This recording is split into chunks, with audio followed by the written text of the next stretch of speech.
Should we go over to the prison sex? I think that might give us more of a laugh than this dark realm. Did you ever get nervous about? What if she ever wanted to knock one out? Is that easy? We've done videos on can you wank in prison, and there's various All right, so going on a date. There's a lot of terminology in this stuff. Going on a date means in the plastic bag your breakfast bread is served in. You're allowed 7 photos in your cell. So your bird can send you some sexy photos, lingerie, whatever. You get your bird's photo in the plastic bag.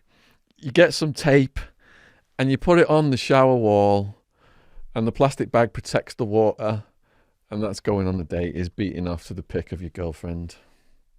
Right, in the shower? In the shower, yeah.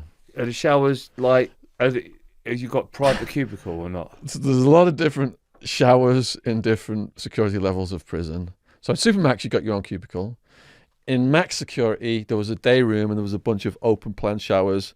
So there's when you go to a urinal, sometimes there's a bit of a divide. So you can kind of go in the divide with your dick. So it's kind of covered from the guards watching and the people in the day room and wank off. They can see your elbow going like that. But it's understood that you got to get it out. They don't do anything? No, they don't.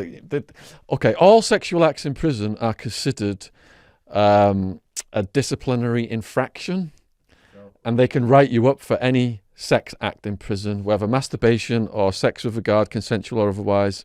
You can get serious trouble for it, but in that jail, obviously guys had to fucking get it out of the system and they allowed them to do it.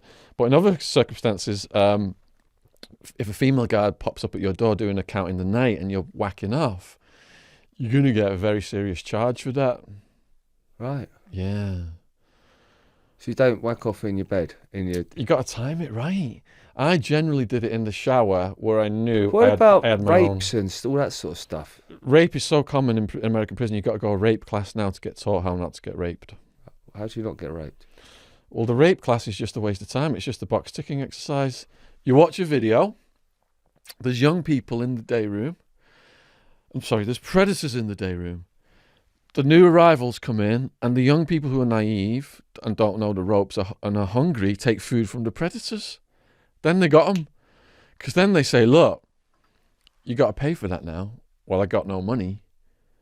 Well, we're going to stab you unless you pay for it. Well, how am I supposed to pay for it? Go in that cell over there and just do whatever he says. And that's called getting turned out or becoming a prison punk. And then you get rented out by the gang. There's no turning back from that. The conclusion of the rape class was, to stop rape, you've got to report it. Report anything, you're a snitch.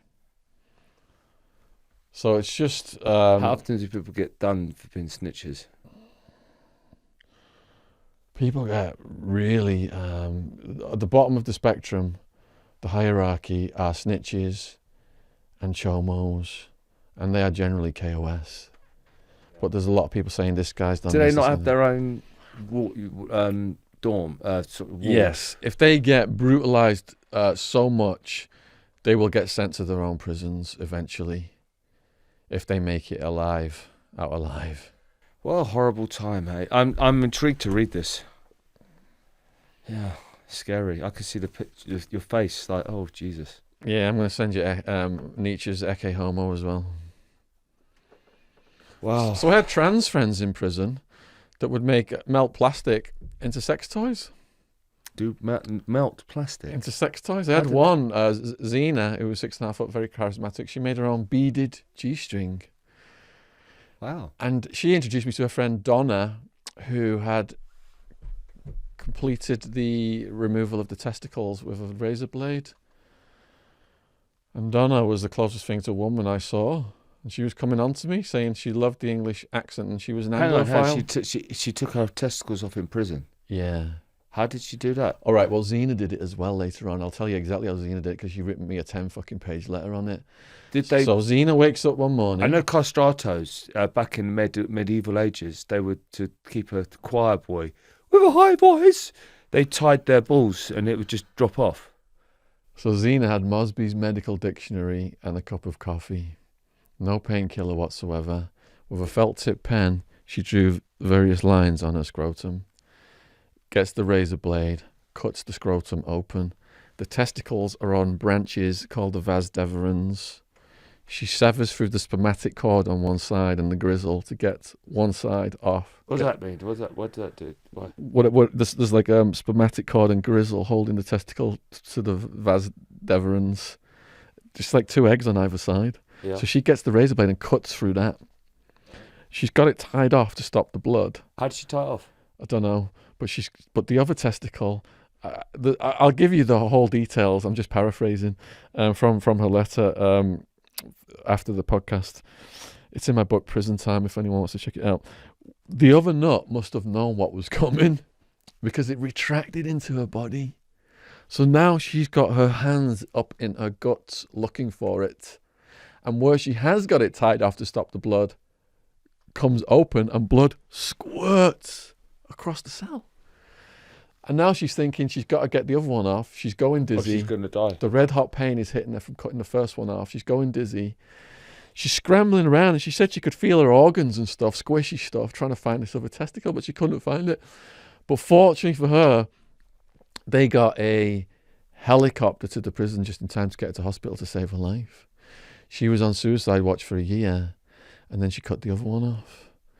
And the previous trans that I mentioned who cut them both off, hers got infected and she got busted because it got infected and she got in a shitload of trouble for it as well. But the trans prisoners believe they are women trapped in men's bodies and they want to get the estrogen smuggled in. What they sort want of pain cuts must off the that have been? testosterone. But when she first cut it, she said the pain wasn't what she expected. She thought it was going well. But it was later on when things went wrong, the red hot pain started to hit her.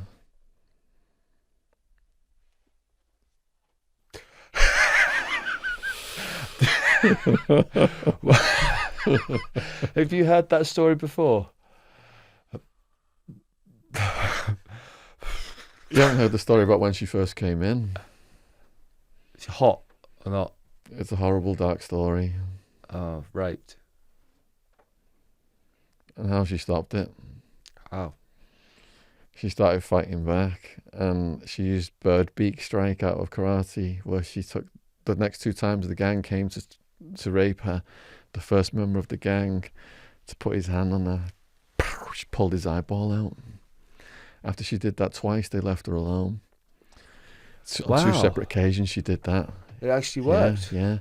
Well, they teach it us in karate. I thought that was impossible. Kill Bill. Yeah. Uma Thurman. Yeah. No, that's not Uma Thurman. It's the other one. Wasn't that what the guy did on you? Or did he just hit your eye out? Oh, yeah. Do you know what? That was painful. Yeah. I've got Xavier Fupacum. I call him Xavier Pokem in the Iron. A French champion. We were having a fight. Again, where was that? That was Earl's Court again. Yeah. I think I don't know if I was singing "I'm Going Home" he was going home in a London ambulance. So, he's going home in a London ambulance. I went home in a London ambulance that time as well. You're lucky I went back in. And You saw that one. It's like being struck like lightning. Yeah. I was beating him, hit him. Yes, and then the thumb. I did it with the thumb. To the back of the head. I mean the pain. Yeah. Oh God. You see it. It's like I've been hit by lightning. Yeah. Jump backwards. Fucking hell. And I'm like, can you carry on? Yeah. Let's go. And then about Jesus 5 seconds Christ, later, man. the other one. Can you carry on? Yeah. I mean, yeah, I've carried on. No, you can't see. I mean, that shit happens. He was an all right guy. I was gutted because he come out fast, really fast. And he hit me, and then I'm like, I got him. And I'm like, right, I'm going to win. Yeah. Hey ho. That's a different person, though. So the gang left her alone after that, but they went on to some of her friends. One of her friends was gang raped. Then they shoved a light bulb in his backside and made bets on who could smash it first. And that prisoner committed suicide. Another one, though, was gang raped, and they got a shovel from the work crew and cut his head off. And that was the Aryan Brotherhood, and they positioned it in a part of the prison where the rival gangs could see it to make the point they were the most violent and ruthless gang. Yeah. I mean, these stories they told me, they'd served decades, these people, when I met them. I was like a fresh fish. And the stories just absolutely blew my mind of what they'd seen over the years. I don't like nastiness. You don't strike me as not a person who also doesn't like nastiness. And when you see these sort of things, it does change you. Yeah. And it's sad. We live in a sad world. And you realise how dangerous the world is as well, and what humans are capable of. Yeah, man. It's all right. I've got my Superman socks on. I just realised I've got blue socks on. Look, Alex, you've been very generous with your time. You've done over 2 hours. Do you want to say anything in conclusion? Oh, it's been a pleasure, mate. I find it fascinating. I've been listening to you. Absolutely fascinating. Just want to say that, so I'm an exciting guy. I haven't told you one thing. There's a bit of sadness here as well, but it's not that sadness because I believe in the law of attraction and I'm vibrating where I'm going to go. I'm having a baby this year or next year. Congratulations, man. Well, the baby isn't actually implanted yet. We have 4 embryos in the freezer and we're ready to go. We've had some trouble, me and my lovely lady Nicola, who I really know what love's all about now. Babe mini Reid is in the freezer ready to go, so I'm going to be a dad again next year, so I'm really looking forward to that. Oh yeah. Yeah, so I'm going to have a baby, and if anyone needs any help in the family courts, check out the Bob Reid Foundation. Yeah, please go down there and check that link out. I also I run boot camps, bit of an entrepreneur. Plan on taking over London with my different boot camps, Boot Camp UK. So if you're interested in boot camps, check that out. That's the day job. You know, away from all of the other craziness. Yes. When I'm not being a lovely, loving darling. So what I'm going to do is I'm going to squat down here. And as we promised the viewers, you were going to demonstrate the chokehold you were going to do on James English that day. I'll suffer for him. Go through that. So which one should we do? Right. So you get that bit. This is easy. And you go like that. And Fucking hell. Right. Oh shit. Do you want to go out? No, I gotta close the podcast. There we go. You alright? Right, sweetheart. I think you've just fixed something in my neck. Do we do the other side? I think you fixed something. Something clicked. There you go. That's called a rear naked. Rear naked, baby. Foreplay, baby. You haven't got a gi on. A gi is a martial arts uniform. Yeah, I've got one of them. Oh, have you? Yeah. Yes. Shaun, it's been a pleasure, mate. Is there anything you'd like to finish with? What are you doing after this, big boy? I'm going to do my boot camp. Okay. Props to you for doing that. And we've got another guest coming. Who have you got? We've got a guy whose story has never been told before. I won't say his name at this point because this one's going to come up quite quick. I don't want the trolls just going all over him. So it's going to be fascinating, though. Everyone we have on here is just absolutely gripping true stories. Yeah. Where are you going? Where am I going? That's a general question.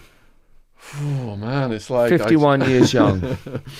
So when I was young, I watched Wall Street, Greed is Good. My goal was I got to be a millionaire by the age of 30, which is what I did. But went off the rails, had no emotional maturity. So I used to be like the Chinese, 5-year plan, 10-year plan. I just wake up with a smile on my face now, see how the day's going, and everything's just really expanding for me in a positive direction without having that drilled in my head. I got to be this. Do you meditate? Yeah. I can see. And Thanks. You're quite philosophical. I mean, and you've had a lot of experience. I mean, I all the where you've come from, yeah, and where you've been, and then to come out of all of that, yeah. I find you quite fascinating. It's really weird because I think I told you when I spoke to you just before I came on here. I saw a YouTube cartoon video of you about this famous drug kingpin. I was like, oh, that's interesting. Infographics, that one. Yeah. And now I'm here. Isn't that crazy? Yeah. I thought that guy's interesting, and I always wondered what's he like? Is he? I mean, seeing gangsters, they're never like the businessmen. I think people are fascinated because it's like the story of a normal person in dangerous situations. I mean, I do I'm know not- there's scarier stereotypes, but Yeah. I mean, there's all sorts of types.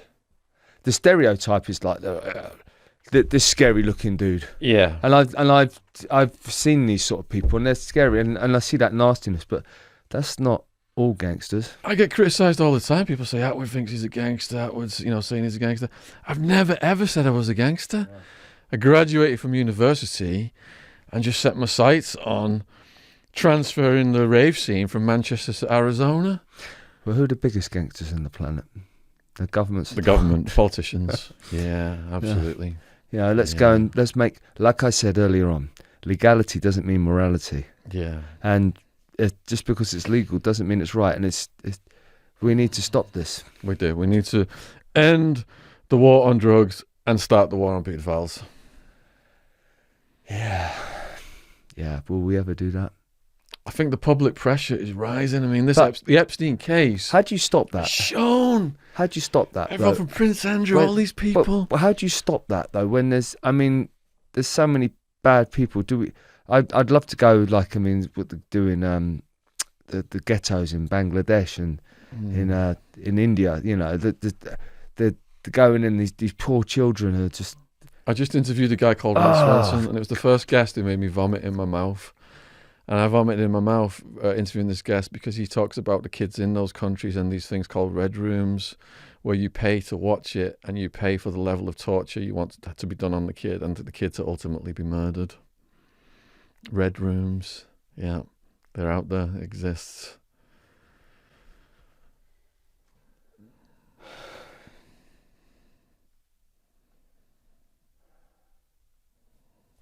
When you've got, these sort of people, like, they want. Why can't they use that anger and hate to go and stop these bad people?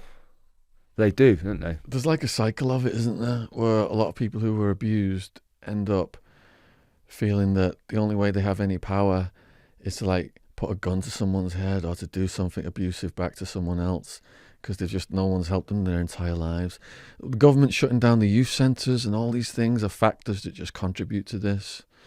And a lot of the violence that we're seeing around the world is because drugs are illegal, criminals competing for that black market profit.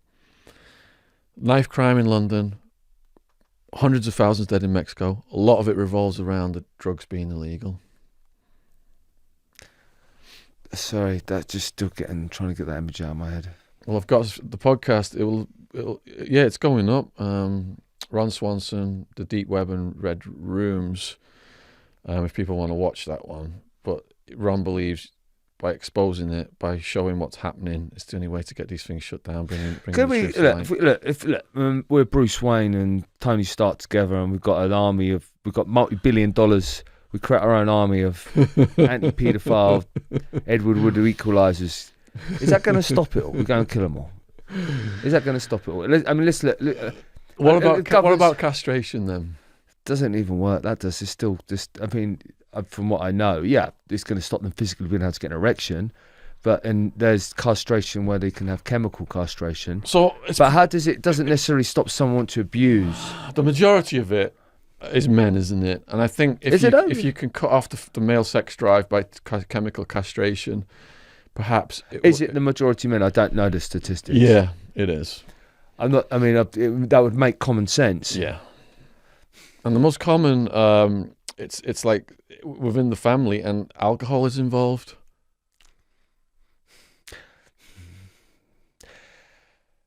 Happy thoughts. Yes. I mean, like some light. Let's finish on something light.